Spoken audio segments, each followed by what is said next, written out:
Welcome to Two Giant Goofballs, a New York Giants podcast.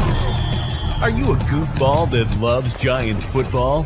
If so, sit back and relax as we talk about the team that both excites and frustrates us so much. And now, here are your goofball hosts, Drew and Rob. Welcome, fellow goofballs, to Two Giant Goofballs, a New York Giants podcast. I am Drew, joined as always by... I'm me, Rob, and boy, do we got some exciting news for you. You paused for a second. Were you unsure of who you were for a moment? You're like, I was. me. It's me. There was a frog back there going, pa, pa, pa, pa, pa, pa, pa. A frog? Yeah, you ever get a frog in your throat? We have no frogs in January in New Jersey. I know better. There's tadpoles or something, eggs or something. They're around. They're under the ice. Yeah. We have in my throat. We have frogs and toads and all kinds of fun things here. It's very nice. Do you like the toads? I do not like the toads, but you do get the bufo toads. You got to be careful what the dog's eating, because that's poisonous. It trips so much balls. Oh my gosh.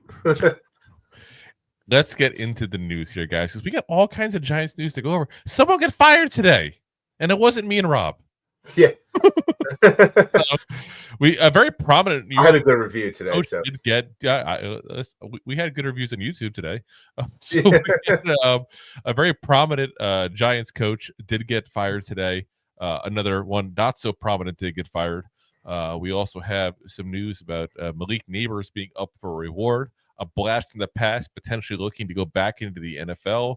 And we're going to continue our breakdown here of all the players from last season. Going to do our defensive line breakdown there for you guys today. So we got plenty of news, plenty to go over. So let's get right into it here, talking about that coach that got fired. And this was a shocker for me, Jerome Henderson.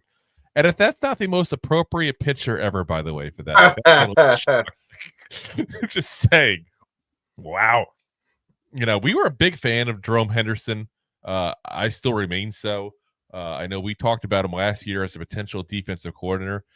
And even before Wink Martindale got fired, we're like, just give Jerome Henderson a shot.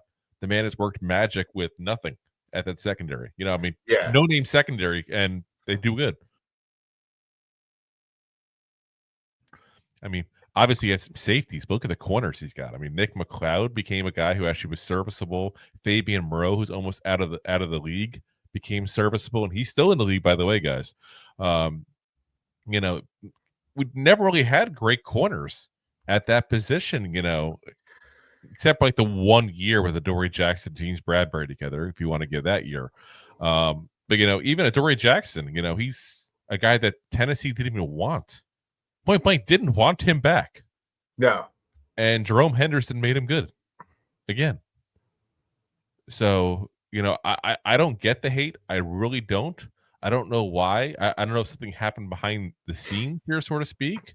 You know, he's been with the Giants now. This has been, 4 years he's been with the Giants. And again, he was a runner-up for DC pretty much. I mean, he didn't announce it as, we almost went with Jerome Henderson. But it was kind of well-known knowledge that he was kind of the runner-up. He was even, during some of the college all-star practices and games and all, he was kind of representing the Giants there and everything. Look at even this year. Developed, and granted, listen, I don't want to put everything on the coach here, but look at the two guys we got in the secondary this year in the draft. Yeah. Tyler Nubin, who is, we said, the best, safety in this draft coming into it.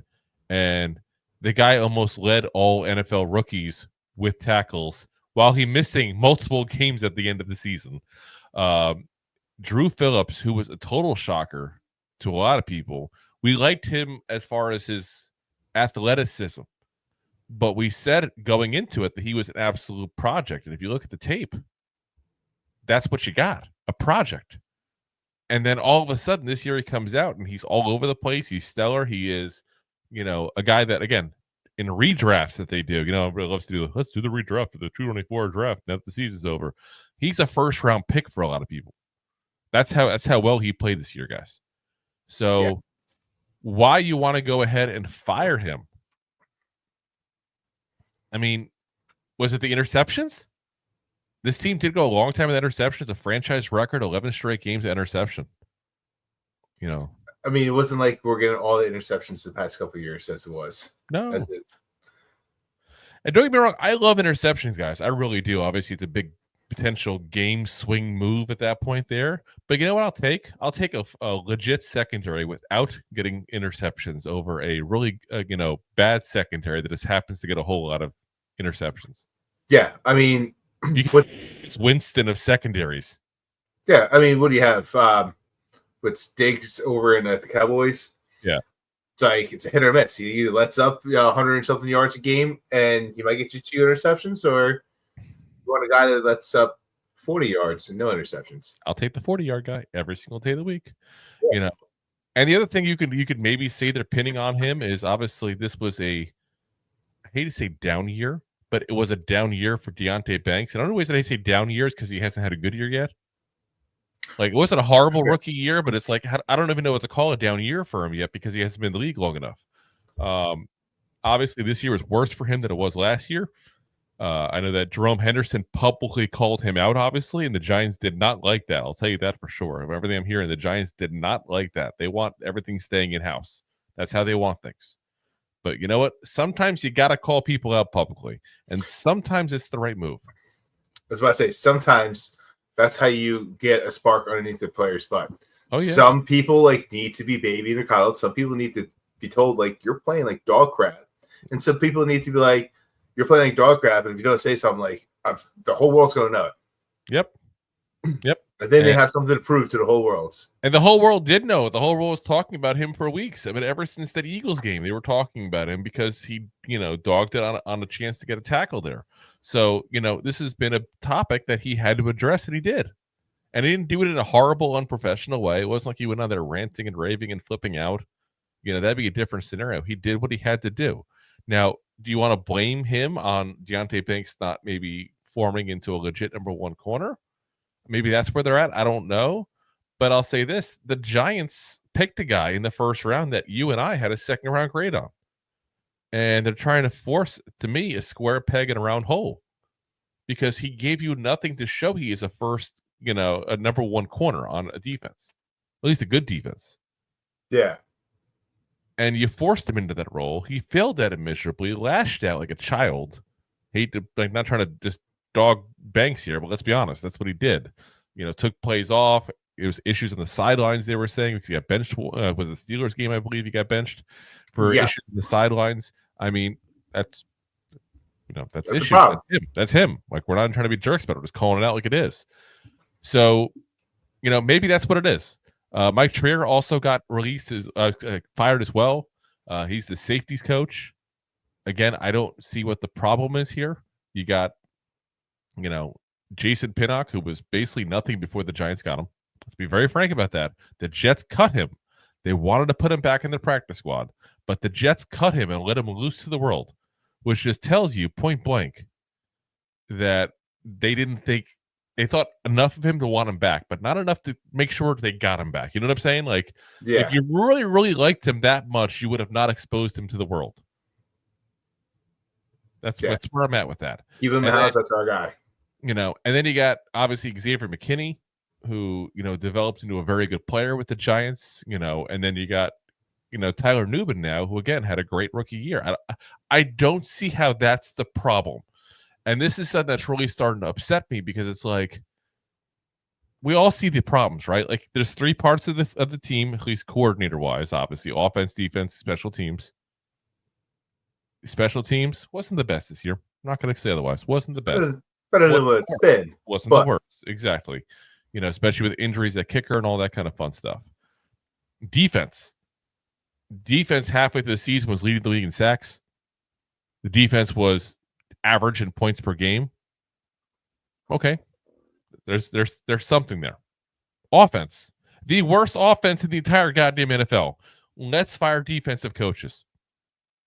Yeah, that makes some sense. That makes some sense. And when Giants are sitting around at their meetings, why are the fans so upset? Why are the fans not happy? This is why the fans are not happy. Because you're firing defensive coaches and well respected. It's not just me and Rob who have said nice things about Jerome Henderson, by the way, guys. Like, this is not just a random coach that we've all of a sudden got some, positive feelings going, oh, Jerome Henderson's going to be the guy. Like, no, Jerome Henderson is well thought of in this league. In fact, when he was there with Wink Martindale publicly said, this is the best defensive backs coach in all of the NFL. That's what he said. And the man has been doing very good work with a lot of roster issues, we'll call it that way. Yeah. And especially the corner position. He was a defensive backs coach for the Jets, the Browns, the Cowboys. He was a defensive passing game coordinator for the Falcons. He was our DB coach. We gave him a promotion even last year to passing game coordinator. Give me something here, guys, because I don't see it. And, people were thinking that maybe Shane Bowen would be the scapegoat. Doesn't look like it's Shane Bowen. Looks like it's Jerome Henderson. Unless there's something we don't know about, again, behind the scenes. I'm always going to give that room for maybe something happened. Maybe he was in a meeting and called Dable an a-hole or something. I don't know. We're not there. It's also possible Dable is an a-hole considering all the reports against them. But that's the whole. Yeah, that's besides the point. That's a whole other segment. But again, I don't get it, guys. I don't, and I think this is you're letting go of talent now, because we've already done that now twice this offseason now. You got the now the cutting, the firing of a very well-respected position coach that's done very good. They're letting Ryan Cowden, the executive, leave for the Patriots to go work with Vrabel again with no return whatsoever, guys. No return. It's fantastic. What the hell are we doing, guys? This is a cluster F in the making. I'm going to say it that way. Pretty nice. I didn't say the rest of the word. Yeah. This is what this is. And guys, guess what? You think last year was bad? Oh, you're taking away what a guy who's literally been called the best defensive backs coach in the entire league. You're getting rid of a guy who was an executive that got a lot of credit for this draft class. Because that's who Ryan Cowden is. Again, this is not a guy you hear on the news like crazy. He's a behind-the-scenes guy. But he's a guy that got a lot of credit for this draft class. And you're letting those guys out the building. When you are an NFL franchise, you cannot let good talent leave the building. When you are a bad one, you sure as hell can't. Yeah, but those are the ones that do let good talent walk. Yes, exactly. And I look at it as like two things here. Either something behind the scenes happened and should have been fixed, or he just made a really, really stupid move. Either way, it's a dumb move. But if you let him go without something behind the scenes we're not aware of, then that's one of the biggest bonehead moves the Giants will do this offseason, if not the biggest. 100%. Because if they're just going to get a lackey in there that's going to go ahead and do everything Dable wants and make buddy-buddy with Deonte Banks, we're going to be in more trouble. Deonte Banks need to be sat down and told point blank, grow the hell up. And you know what? That's what Jerome Henderson did. Did it work? He played better at times with them. But there's issues. And, I don't like where this is heading, guys. I really don't. And I'm very already worried for 2025 with the Giants. I really am. And yeah, as Deb just made a very good point too. Who the frig is going to want to come here? It's a very valid question. We've been saying in the middle of the season. Like we've been saying about players and coordinators and everything. Yeah, like especially it's not even the fact that it's the Giants that we've been bad lately. Like that's a whole separate issue unto itself. You're gonna have trouble getting talent here with Brian Dable here. Two reasons. His reputation, that's one of them. He's got a reputation, guys. If you don't think that, then follow the news a little better. Yeah, right. Second thing, he's a lame duck coach. We all know it. If he doesn't start winning next year, he might not even make it the whole season. Point blank, might not make it the whole season. Should have been fired this offseason. But this organization is just making mistake after mistake already, guys. And we're not even 2 weeks past their last game. Shame. All because you wanted to keep Shane and Dable for consistency. Well, guess what, guys? We're going to consistently lose again next year. Yeah, this is not the consistency you wanted. No, no, not at all. So, and I never thought I'd be so upset about a defensive backs coach being fired, for the record. I never thought I'd have that day. That's how bad it's gotten as a Giants fan. That's how bad it's gotten. So, sadly. Let's talk about a former Giant coach, though, while we're at it. Let's talk about coaches here. Because that's like that wink, nod. Wink, wink is coming back to the NFL, apparently, guys. And I think it's safe to say he is not interested in a job with the Giants. So, yeah, he is interviewing again with the NFL guys. And, this took a year off, went to, at least NFL-wise, went to Michigan, was their defensive coordinator there. He's already met with the Falcons about their defensive coordinator job. He's meeting on Thursday with the Colts. He's also rumored to be talking to the Bengals about setting up a meeting as well. So it looks like he's going to be making a return trip to the NFL as a defensive coordinator. They didn't mention that specifically in the articles, but these jobs are, these teams all have openings at defensive coordinator. So it really makes you think that's what's going on. And I just say this: good luck, guys. Whoever goes for it.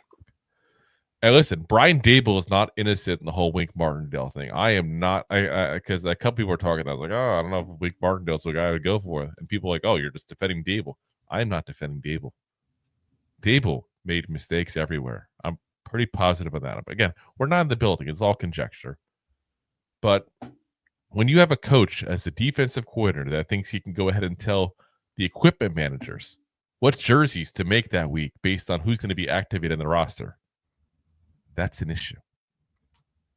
That's not your call to make. You make your recommendations. The GM and head coach will make that call from there.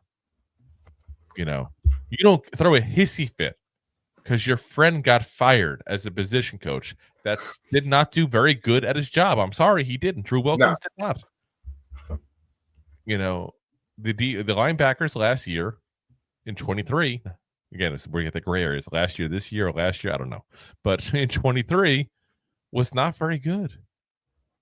And again, it's me trying to be nice about it because he's gone. I want to disrespect the man like that when he's already out the door for a year. But, the Giants had every right to do it. And then instead of quitting, getting fired or whatever, he hightails it out to Florida and just hides there. Like, are you kidding me? This is after coming to the Giants because the Baltimore Ravens and him mutually parted ways. Guess what, guys? Guess what the language was when Wink Martindale left the Giants? They've mutually parted ways. Does it seem like a mutually parted ways? I'm just throwing it out there now. 2 jobs he's had. And he's mutually parted ways. And in very aggressive ways. And the only other time he was a defensive coordinator, guys, was before his time with the Ravens, when he was a defense coordinator for the Broncos for 1 season. Like, I'm not trying to poop all over Wink Martindale. Let me be very clear. The guy is a good defensive coordinator. The players seem to really like him. It's not all negative, but there's definitely that prima donna. I'm hot shit and I can do what I want. It's that mullet look. And that don't work. That don't work. Like, I would swear he's like the long lost Ryan brother with Rex and Rob. he could match in there. He's be got a half brother personality. He really does. And like I said, again, not the worst defensive coordinator you can pick up talent wise. But if you're causing division within the locker room, that's an issue. And again, I know people are going to disagree with me on this one. I still don't think that Shane Bowen is a worse defensive coordinator. And I know people hate, Shane Bowen for some reason. They got a lot of hate this offseason. But Wink Martindale didn't do that great a thing, guys. It's like I don't get it. Like, why people are like, oh, Wink's gone. Like, Yeah. So, like, he's gone. He needed to go. Look at the 24 clipboard he had. Like, that's as unprofessional. The 24. Yeah, that's as unprofessional as it gets, guys. Absolutely. Now, here's an interesting thing, guys. The injuries. Let's talk about the injuries for a second, okay? Injuries on defense this year. Would you not say it's fair to say this defense was banged up to all hell? Way more than it usually is. Because don't get me wrong, with Giants usually have injuries, but way more than usual. Yeah, we'll have the teams on like IR in the second half of the year. You had defensive linemen coming off the streets. You had every single person that was a starter in the secondary injured at some point. You had holes at the defensive line of the corner position. Guess what, guys? Points per game this year went up by 0.5 point. That's it. With all those injuries. Those injuries. It went up by just 0.5 point compared to last year, guys. And we were healthier last year. Our injuries were on offense last year. 23 with injuries were the offense. 24, it was everywhere. It's the whole team. The whole team was injured. They were all butthurt at once. Like but Thibodeau was out. Brian Burns was banged up. Dexter Lawrence was out. Tyler Nubin was out. Bobby Okereke was out. It's like, you tell me one decent player that was not injured on that defense.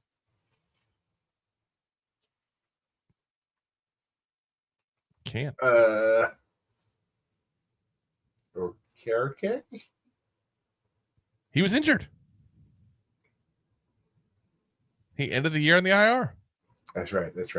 Nacho was injured at that point, you know. I mean, name a player that was not hurt. I feel like every starter base he was hurt.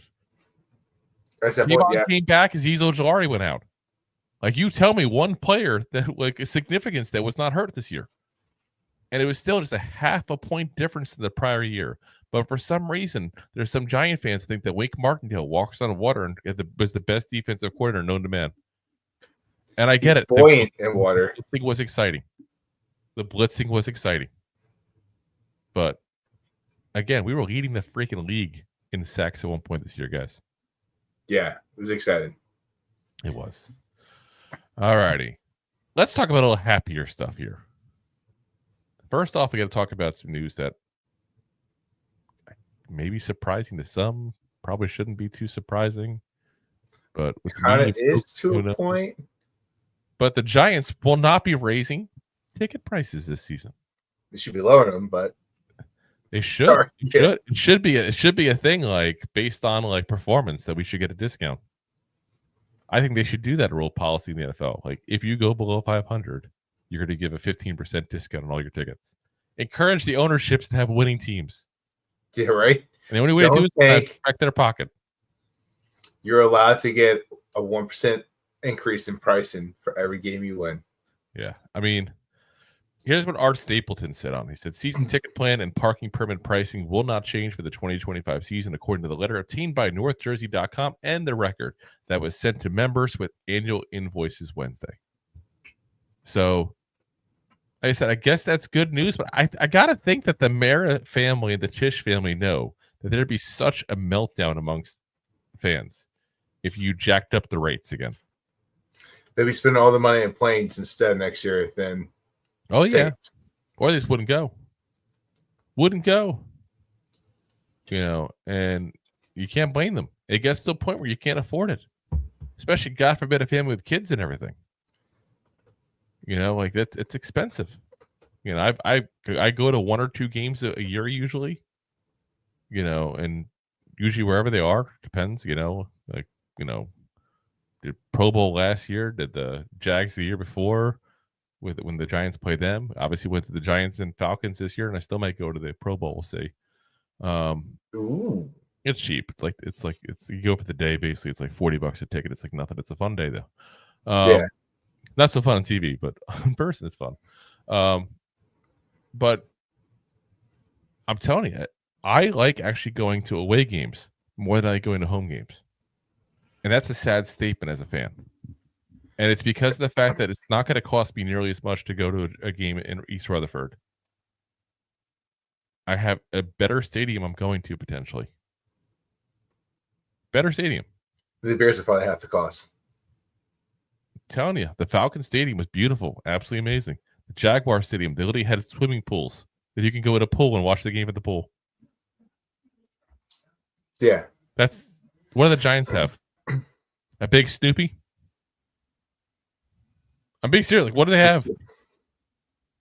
So if they had raised the price with the product they put on the field, with the cruddy stadium that they forced everybody to play in because they wanted a cookie cutter vanilla stadium they can put as many seats in, and that's called a day, it would have been a meltdown. So I'm going to congratulate them on making the right decision. But I'm going to say point blank they did it for their own benefit, not for the fans. They knew the meltdown would occur. I would say it's a little bit of both because, I mean, when you do a business decision, that comes into the equation. Was it their heartfelt, for the fans? Probably not. It was what's going to make us more money.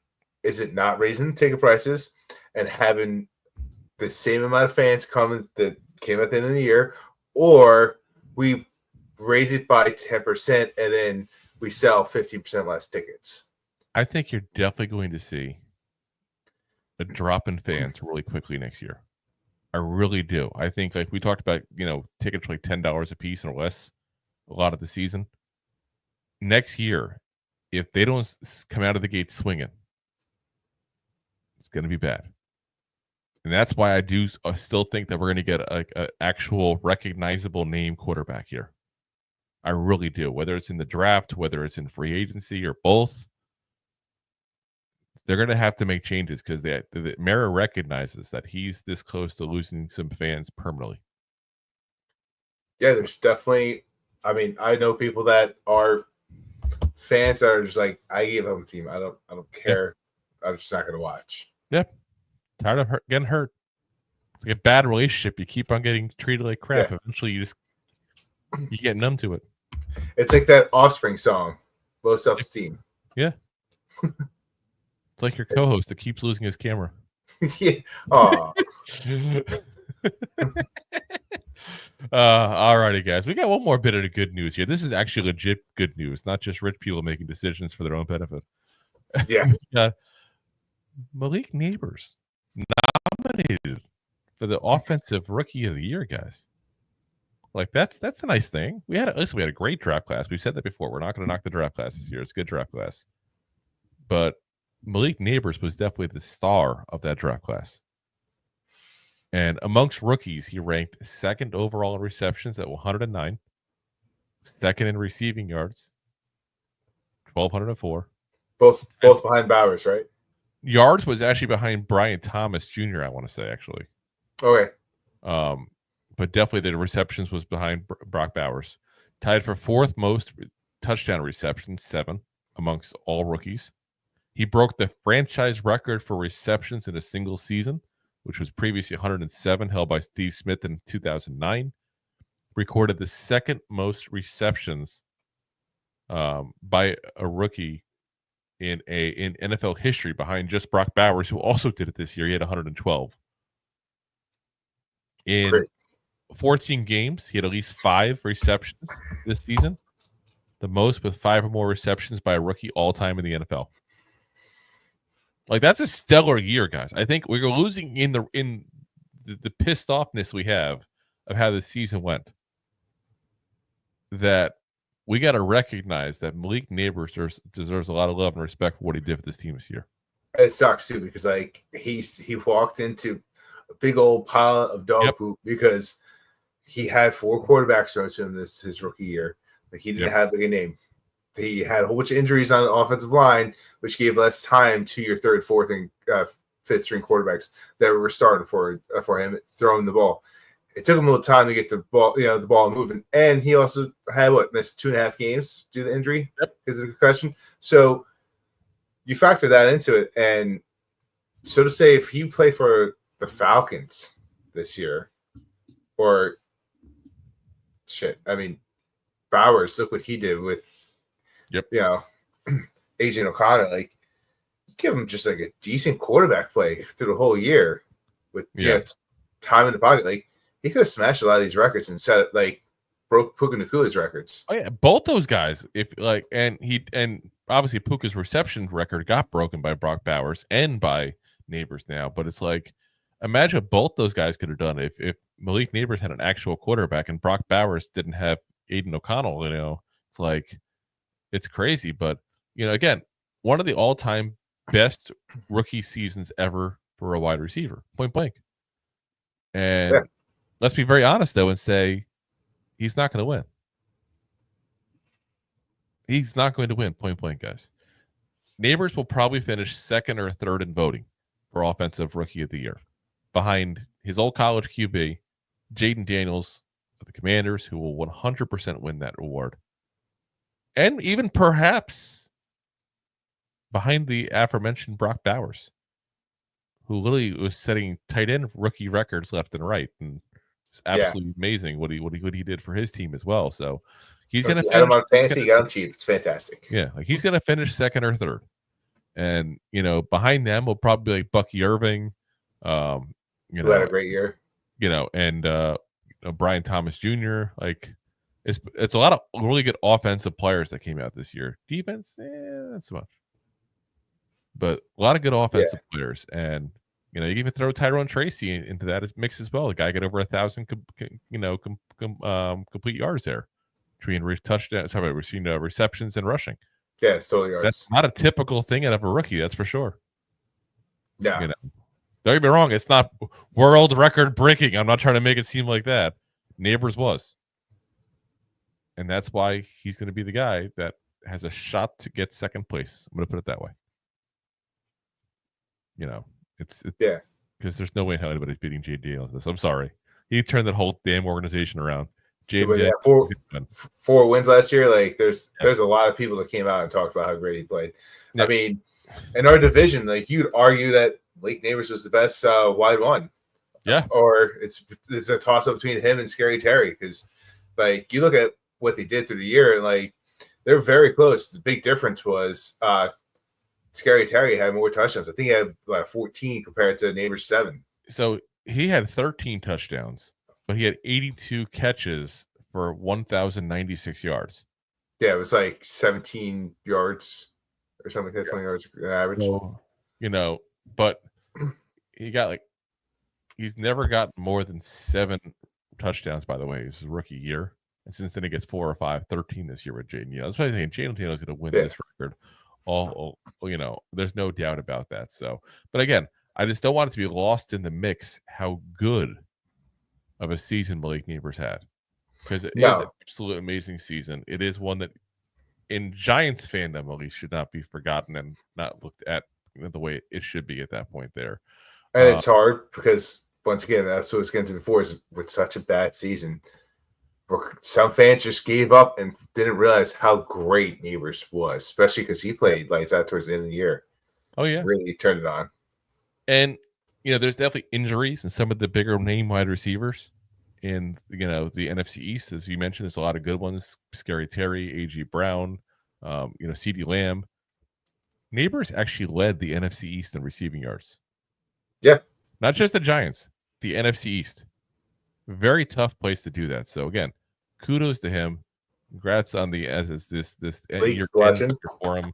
He's probably not, but if he is, come on. Yeah, golf that. He probably won't be allowed to. The Giants don't like the players coming on the shows.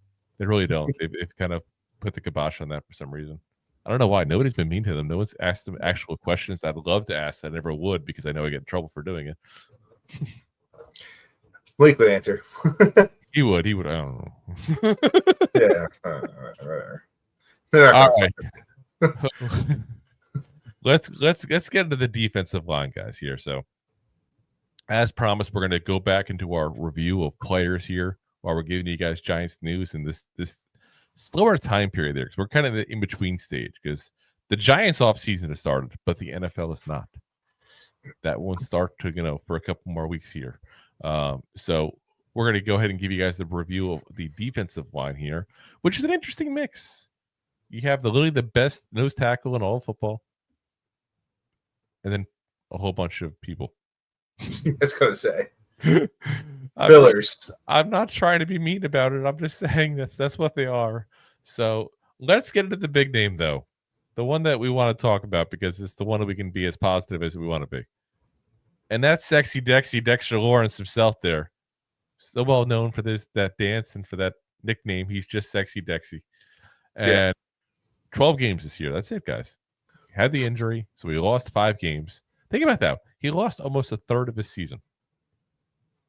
44 tackles, 9 sacks, 8 tackles for loss, 16 QB hits, 1 pass deflected, and 1 forced fumble. That's a hell of a season, and he missed a third of the season, guys. Yes. He missed a third of the season. Goddamn. Yeah. Dynamite. Damn. Like we said, absolute beast. And like I said, you could easily say the best Giant on the roster right now. And I don't think that's an understatement. I don't think that's wrong. And at the very least, if anybody even tries to tell me that there's a better player in the defense, I will smack them. There's not. I can get where some people might go, okay, what about Andrew Thomas when he's healthy? What about Malik Nabers? There is nobody better on this team, I'm telling you guys, than Dexter Lawrence. He is literally the best at his position in the entire NFL.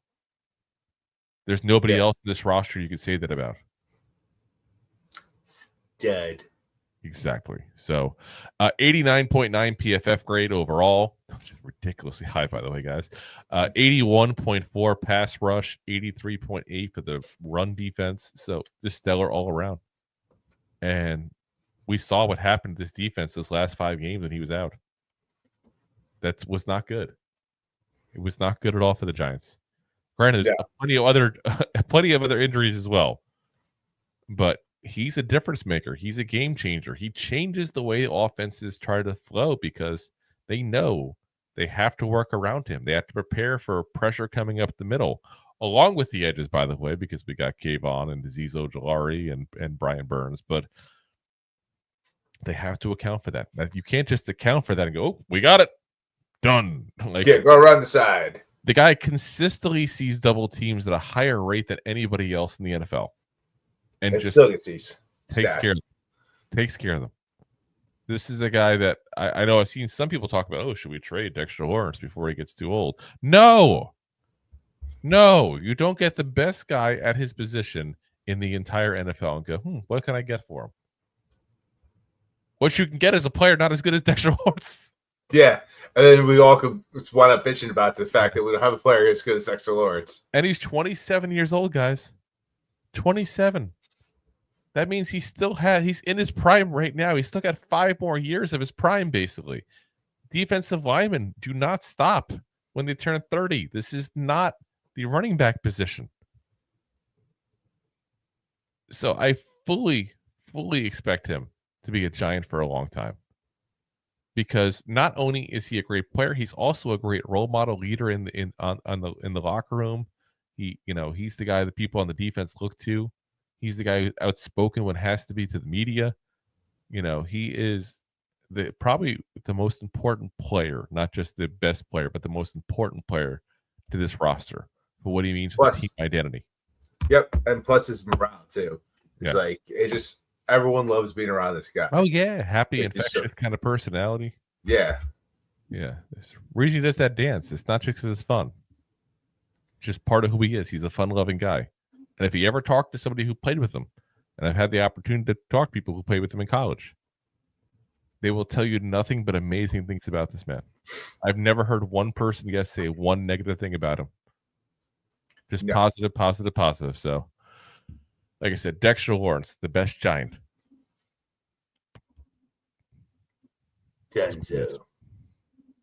So, next up, we got Rakeem Nuñez-Roches, who I gotta say has kind of been a disappointment to the Giants, right? I mean, I think that's where he's at. I mean, he is a guy that I had some high hopes for. Again, a really nice guy, great guy for the locker room. And we thought he'd be a guy that we'd go ahead and get, and he would kind of be that second, third guy on the defensive line, primarily third, but can step in if need be and be that second guy.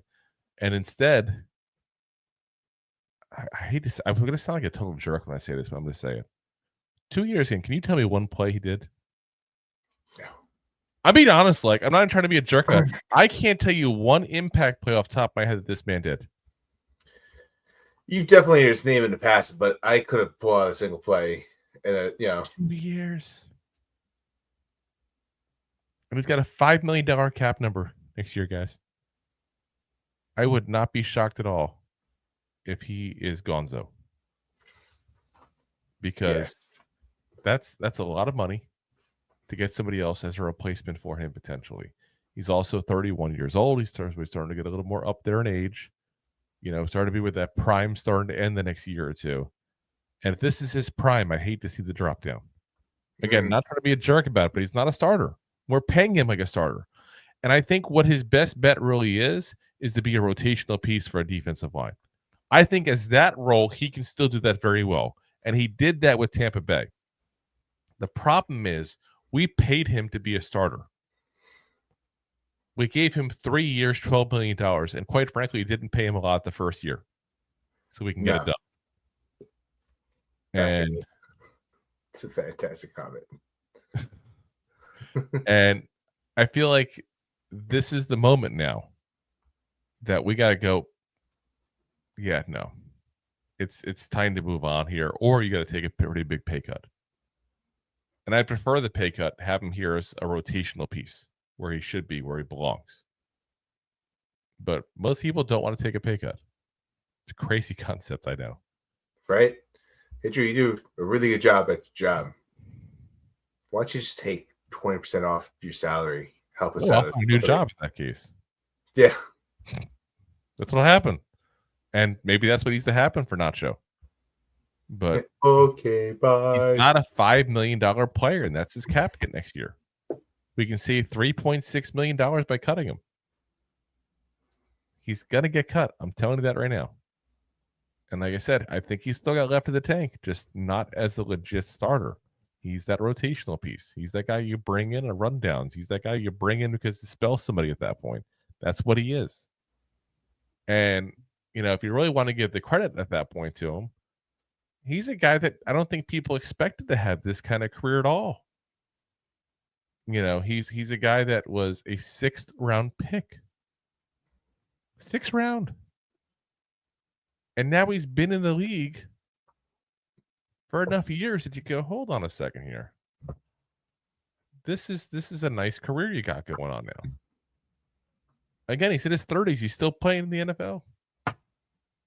That's 10 years he's played in the NFL now. As a 6th round pick. Listen, that's good. That's 3 times as long as any other of the average player. So not any other player. No. Yeah. No one makes it for the 4th year. No one does it. This guy's the Julio Franco of defensive tackles. All righty, guys. Before we get to the next guy, because this is a guy coming up I think people are going to want to talk about. We're going to pay the bills real quick and start going through some of these comments here real quick with you guys. And then we'll talk about Elijah Chapman. Enjoying the show? Looking for more goofball action? Consider a membership at buymeacoffee.com/2giantgoofballs. Memberships start at just $5 and give you additional goofball access. One-time support payments also available starting at just $3. Buymeacoffee.com/2giantgoofballs. All righty, guys. Will we lose Rob again? We lost Rob again. All right, let's start going through some of these comments that we're waiting for Rob to get back then in that case. So, first comment we got here. Let's see. Anthony says that firing was a joke, shouldn't have happened. Talking obviously about Jerome Henderson, 100% agreed. He says, I feel like Moreau was tired of being made fun of for his recent comments and told him to pick somebody. I hope not. That'd be horrible. Like, I'll just pick someone at random and fire them. Like, that would be really, really bad if that was the case. John says, well, I'm going to defend Banks because he's great on Madden 25 from me. Okay, that's good. Deb says, the more I see, the more I feel like this upcoming season is going to be a disaster. Bad decisions already. Yeah. Anthony says, Deb, we might win 5 games next year. I'm already depressed. Do you see the opponent list? I'll say this, because I've heard a lot about this, and we'll probably end up talking about this eventually. It's definitely part of the plan. I'm not worried about the opponents next year. I keep seeing people talk about that. Oh, we have the hardest schedule in all of the NFL. I'm not worried about that. Because, if we have a hard schedule, who also has a hard schedule? The Eagles, the Commanders, the Cowboys. We play a lot of the same opponents. And if you're going to judge next year's schedule based on this year, y'all know. Y'all watch football enough. When does a team ever succeed back-to-back years the same exact way? It doesn't happen very often. For every Buffalo Bill or Kansas City Chief, there's a team that's done 1 or 2 good years and fallen back after that. So I'm not going to sit there and say because a team won this year, they're going to win next year automatically either. So we'll have to see what happens next year and see how tough that schedule really is. She also saw it, Anthony, 5 games might be a high bar to set. It says, I don't think we're winning a single home game next year, Deb. It's sad. Well, we barely won one this year. Deb says, who the freak is going to want to come here? Exactly. John says, this is why I said fire Shane and Dable, because the hope that we have for them is not working. Saquon, etc. It's time to fire these guys now. He'll get head coaches available now. I think it's going to be a little hard for them to walk that back. So I think that ship has unfortunately sailed. But yeah, it was the wrong decision to bring these guys back. Point blank. Absolutely the wrong decision.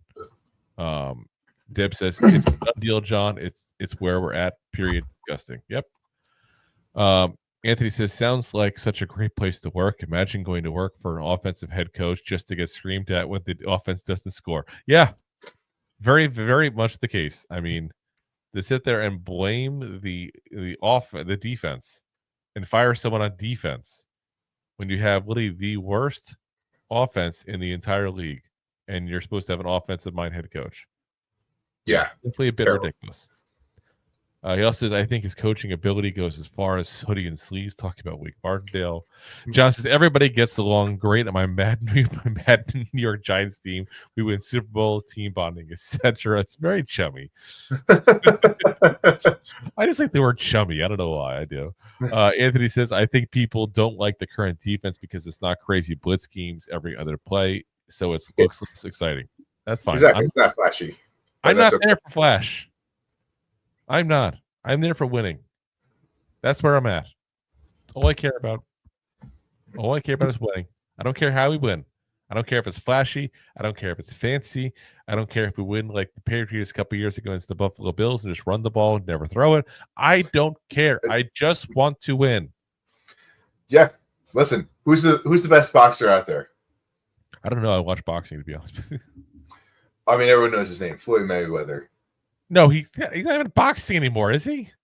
That guy's like 50 years old now.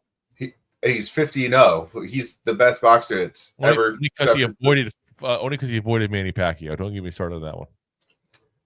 Listen, well, that's towards the end of his career, and he did the right move. No. He waited to the end of his career to box him when Manny Pacquiao was done because Manny Pacquiao was a couple years older. That and he also was out of the game because he was also like the mayor of politics of his country. But no, listen. But if you look at how he boxed, he was not flashy. He didn't really knock out many people, but he was the best counter puncher and he had the ability of not getting hit. It wasn't flashy. It wasn't fun to watch. But you can't argue. He had the best strategy and he won constantly because of it. Oh, I can argue. You can argue what you want, but guess what? He avoided Manny Pacquiao. I will never forgive him for that. Even at 49-1, he's still the best that ever walked in there. But that's to say, you just said the best boxer ever?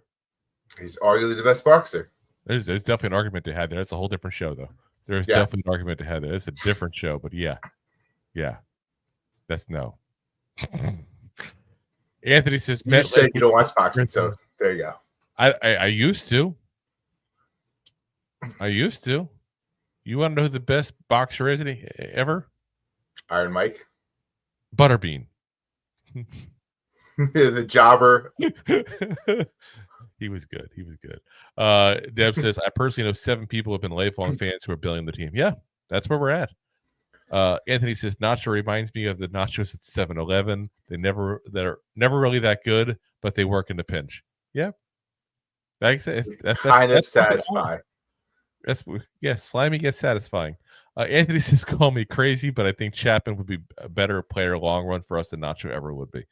He's got the potential, that's for sure. We'd have to see him with more consistency playing wise and see if that holds up or if he's just change of pace guys. Like people love to change of pace when it comes to running backs and stuff like that. You get that on the defensive line too. Because when you put a big old guy in there at that point, it's going to push people around consistently and wear people out. And then you put that small, speedy guy in. Oh. Yeah. Change of pace. And that's what Chapman is. I don't know if he can last the whole entire time. We'll have to find out because he might get some extra playing time next year. Anthony says, I skipped one for him there. Let's see here. He says, imagine the defensive line if we drafted Abdul Carter and just consistently ran the NASCAR package. I'm going to say this. Edge rusher is a very, very difficult position to figure out. It really is. That's one of the toughest positions to ever scout in the entire NFL. It's right up there with tight end and cornerback. And you know what the biggest issue I have with that is? We probably said the same thing about Kayvon Thibodeau a couple years ago, didn't we? Yeah.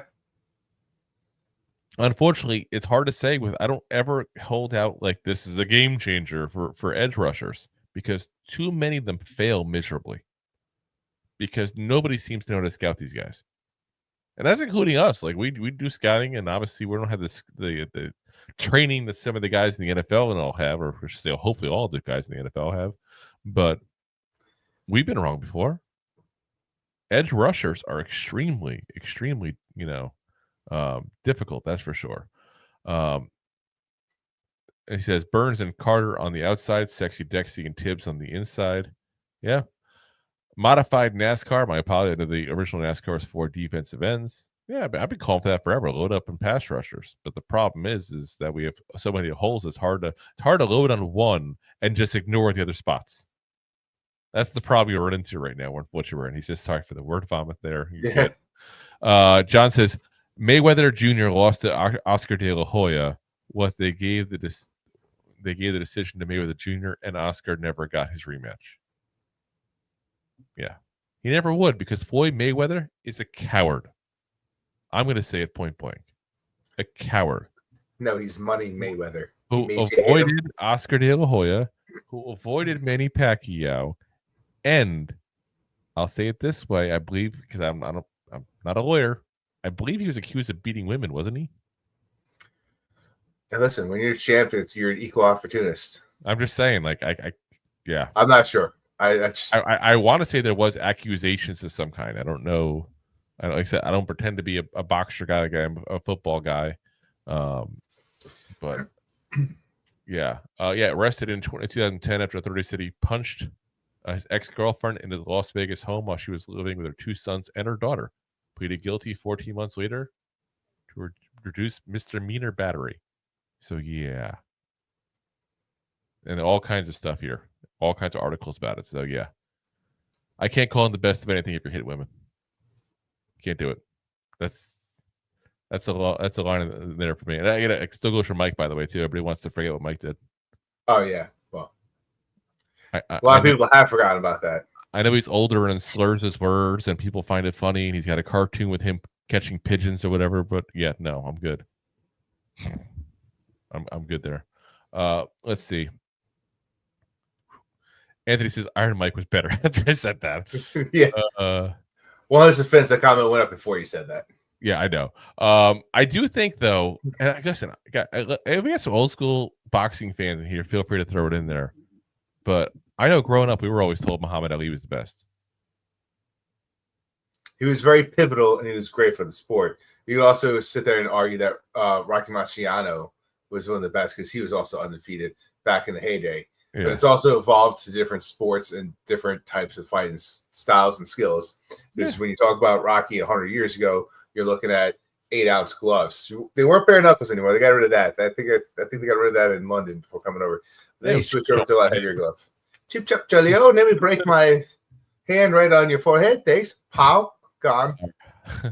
All right. Let's get the rest of these defensive linemen through here for you guys. So next up, we got, like I said, a guy that we're all kind of interested to see what's going to happen with. Elijah Chapman. And obviously he became pseudo famous, I want to say. When he was in the preseason, when he literally chased down a running back like 40 yards down the field, absolutely freaking ridiculous, and showed a lot of heart, a lot of drive, a lot of character, and the Giants gave him a shot. And I think you look at what he did, and on paper, it may not be the best. Don't get me wrong, may not be the best, but when you are a rookie, I'm going to give you a little bit of leeway. There's a learning curve. Even if you are a 24-year-old rookie at that point, but he was an undrafted guy as well. So you throw that in the mix, an undrafted rookie free agent, and you're getting production out of him. That doesn't happen very often, guys. 17 games in the season, so also played every game. How many Giants can we say that about? Not many. Yeah, especially this year. 3 starts, 21 tackles, 1 sack, 2 tackles for loss, 3 QB hits, and a fumble recovery. 58.9 PFF grade. Again, not the greatest, but you're telling me that I'm going to get a rookie, undrafted free agent from a tiny school. No offense, SMU. Not a big school. And we're going to get just shy of a 60 PFF grade and some production as a backup, and you have hope for him for the future? Sign me the hell up. Sign me up. 59.8 pass rush grade from PFF, 57.7 run defense. So he plays both the pass and the run. I'm excited to see what he does. I'm excited to see what he develops into.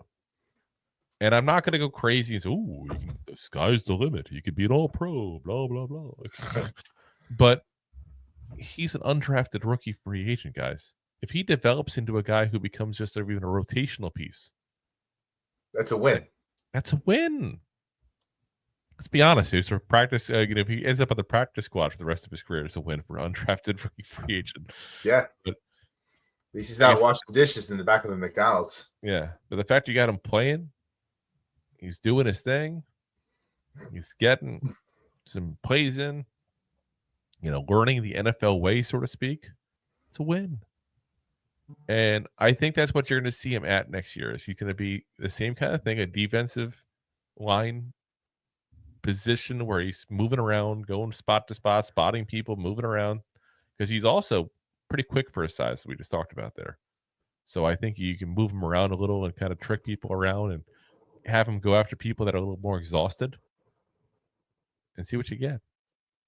Put him next to Sexy Dexy. Let the 2 guys go at it. Because one of them is going to get there free. I think he's got a lot more potential as a pass rusher than what we've seen so far. I see glimpses of it. You know, and I'm really excited to see what's going to come of him. He's one of the guys that's kind of like, there's potential there to be a legit starter even. And that's so rare to get, again, from an undrafted free agent. So hopefully he reaches those potentials. And hopefully the Giants don't fire Andre Patterson for no apparent reason like they did. Jeez. Sorry, I'm a little negative today. Yeah. Next up, DJ Davidson. And no, he's not the guy at the local bar from 12 to 1 o'clock in the morning. He is the Giants defensive line. 12 games, 2 starts, 23 tackles, 2 sacks, 2 tackles for loss, 2 QB hits.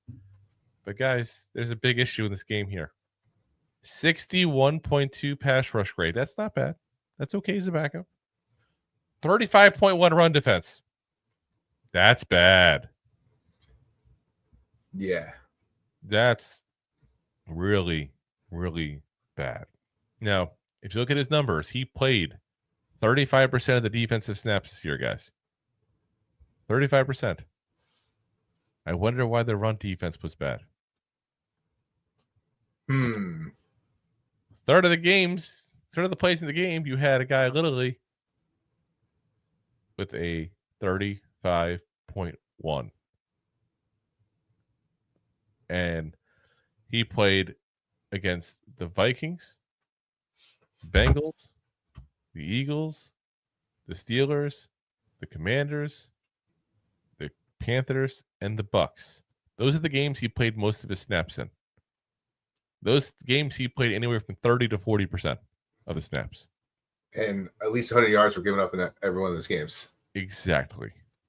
And I wasn't a big fan of him to start with when he got drafted. I thought it was an overdraft. I thought he was a guy that, it's weird to say overdraft for a 5th round pick, but I thought he was the guy that might even be available after the draft. And I think we're starting to see why. Yeah. He's just not very good. And I think it's time to move on from him potentially. But you got to have somebody else there. He is still young. He's 25. So if you want to leave him in training camp, see what happens. But if he's on the roster in a prominent position next year, guys, that means Shane and Dable did not fix the defensive line this year. And that's an issue. Because this has been a really bad defensive line this year. And this is one of the guys I kept seeing getting swallowed up in blocks, missing the running back on his way through the hole. And it shows in the numbers. He's got to step it up this training camp, guys, because he's gone otherwise. I'm telling you right now, he's gone. Because Shane is going to be on a mission to save his job this offseason. 100%. He might have to put down a couple of those peanut butter jelly sandwiches. He might have to. Or he might have to eat some more and go on the defensive line himself. We're going to find out. Yeah. Beefcake. Anthony says there should be a rule that says no one with the name DJ, the initials DJ, or the nickname of DJ should be allowed to play in the Giants again. Aw. Poor James Jones. Right. All right. Let's get into our next guy here. And now we're starting to get the guys that you didn't even hear about at the beginning of the season. And that's Elijah Garcia. A guy that you couldn't even find an actual picture for on the internet. This is like the stock photo off the Giants roster. Like that's how bad it is. 5 games, 3 starts, 14 tackles, 2 tackles for loss, and 1 QB hit. Not horrendous. I mean, you got a 66.5 PFF grade overall, 57.3 against the pass, 68.5 against the run. So not a bad run defense guy. 26 years old too, so still got a little bit of youth to him there at that point there. Kind of goes to the same category there for me as we talked about there with DJ Davidson. Except he's not nothing. Like DJ Davidson, I'm so done with this, not even funny. He's going to be on Garcia's going to be on the roster for at least the training camp. He's got just over $1 million owed to him next year if he plays, but there's also no dead cap if we cut him. Ooh. So therefore, he's going to be a Giant for training camp. It's just a matter of if he can make it out. And if he's going to make it out, he's got to get a little better against the pass. He's got to be able to go and get to the quarterback a little bit. At least push the pocket. It's different when you're running and you're trying to stop the run. You're trying to stay where you're at. You're trying to stop them from going through you. You're trying to stop people from moving you. You can't have the mentality when you're pass rushing. It's always go forward. Always go towards the quarterback. Keep on pushing. Keep on shoving. And I think that's part of what it is. I don't see him when I watch. I don't see the footwork moving. I don't know if that's a lack of leg strength. I don't know if that's a lack of, training. But hopefully they find that in the offseason. Because listen, if we can get a guy as a rotational piece for $1 million next year. Yes, sign me up. Not too shabby. Not too shabby at all, guys. Next up, another late addition here. A guy that we talked about is a guy that was injured to start the year after being cut by the Patriots during camp with an injury settlement. Took a while to get healthy. Then we got him. Played for a little bit. Then he got hurt again. And that's Armand Watts. And so 5 games he played overall, guys. No starts, 7 tackles, 2 tackles for loss. And I actually remember both those tackles for loss. They were good plays. They were both stopping the running back and just slamming into him at that point for 2-3 yards apiece. Gone. And it's funny because I remember him for those run plays. But this is another DJ Davidson scenario where he's really good at one category, grading-wise, not the other. Yeah. Got a 58.8 PFF grade overall, 71.5 against the pass, which that's much higher than I would have expected. But just a 46.9 against the run, guys. I'm gonna have to go back and do some tape and watch some Armand Watts here because I didn't see that. And I always tell you guys, PFF is a good tool, but it's a tool. That's what it is. Meaning, like every time you have a project to do with the house, you don't go grab the hammer, do you? No, or you don't have a broad contractor come in to try to figure out. Whoa! They're called female contractors, Rob. Wow, sexist much, Rob. All right, the contractor, that's a all dame. of the female listeners out there. I apologize on Rob's behalf. Rob's opinions do not necessarily those of the Not two necessarily podcasts. Oh my god! So you don't get a general contractor. What would a general? Oh, now you're knocking the military. What the hell? Anyway, to go fix an electrical or a plumbing job, like you get a specialist to kind of look over there. So like, make me forget about the point I was trying to make before. Right, this general contractor, he was trying to help you out there. Yeah. Wow. Yeah. Anyway, all I'm saying is like sometimes like you get a guy that knows he's a jack of all trades with a master of none. Sometimes you need the guy that can sit there and actually look at a spot. Yeah. So when you sit there and like go for a draft and try to look and pick up these guys, maybe send someone that knows what they're talking about.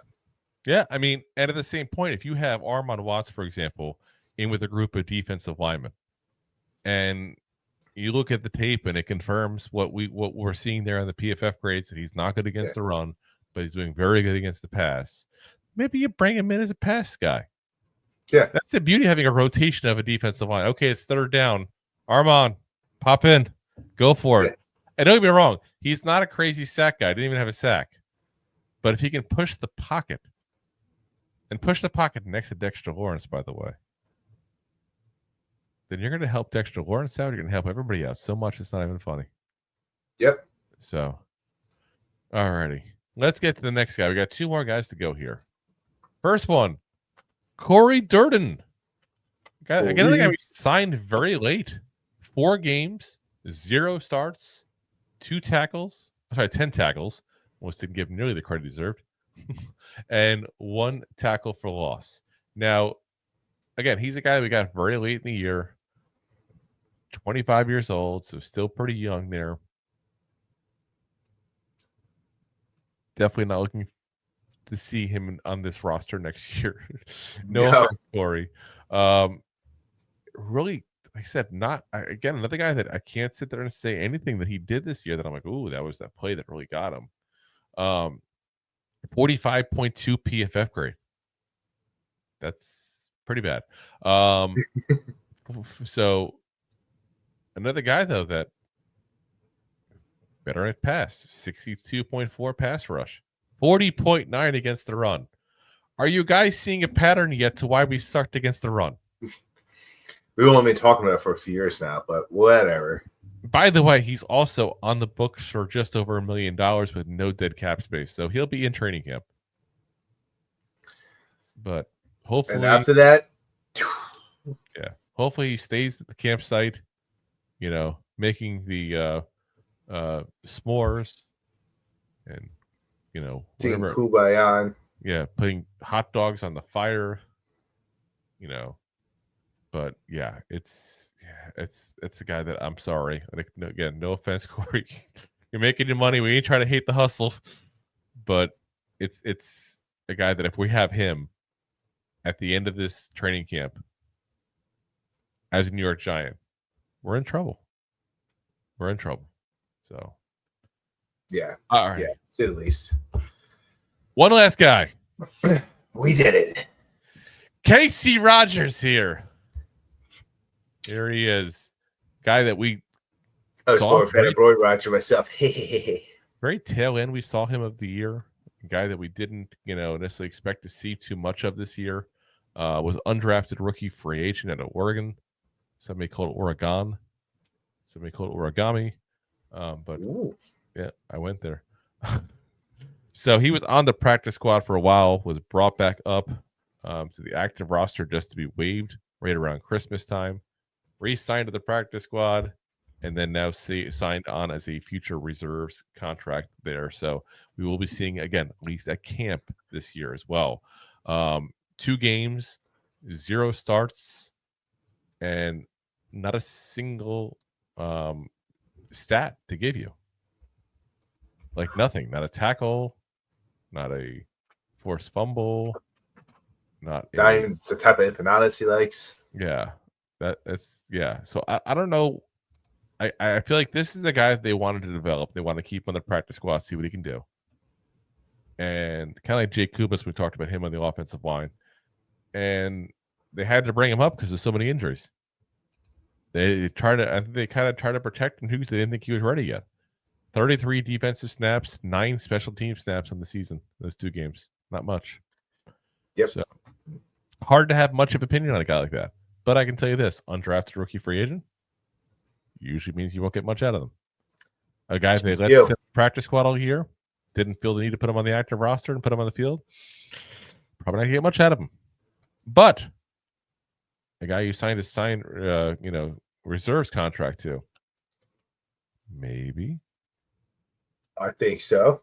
Maybe. No, I'm saying maybe they think they see something in him.